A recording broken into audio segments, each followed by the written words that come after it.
বলবে বাবা আমার এদের এমন অবস্থা হয় সামান্য একটু আমল ছেড়ে দিলে তাদের অন্তর থেকে কলিজা ফেটে আহ শব্দ বাইর হয়। এমনকি তারা শুধু বলে না, অজ্ঞান হয়ে যায়। সামান্য একটু আমল নষ্ট হয়ে গেলে অজ্ঞান হয়ে যায়। তাকায় দেখেন না রে, ইয়াকুব নানুতুবি রহমাতুল্লাহ আলাই 40 বছর পর্যন্ত হাদিস পড়াইছেন। কয় বছর জুড়ে কোন? 40 বছর হাদিস পড়াইয়া 40 বছরের ভিতরে একদিনও তার তাকবীরে উলার নামাজ ছুটে নাই। প্রতিদিন তাকবীরে উলার সাথে নামাজ আদায় করেছে।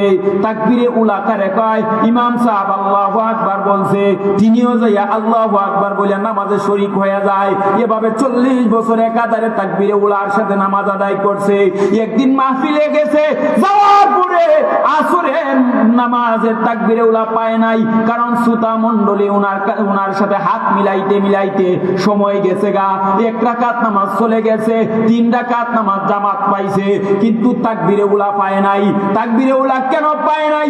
এজন্য আল্লাহর ওলি নামাজ শেষ করে যায় নামাজের মধ্যে বসে নিজের দাড়িটার মধ্যে মুঠ কইরা ধরছে, দইরা এবার কান্দে আর কয়, ও ইয়াকুব রে, 40 বছর তাকবীরে উলার সাথে নামাজ পড়ছস, আজকে তাকবীরে উলা পাস নাই, যদি মইরা যাস গাতে উপায়টা কি হইব? এই কথা বইলা আল্লাহর ওলি জাগায় চিৎকার মাইরে অজ্ঞান হইয়া গেছে। জুড়ে কর, অজ্ঞান হয়ে গেছে।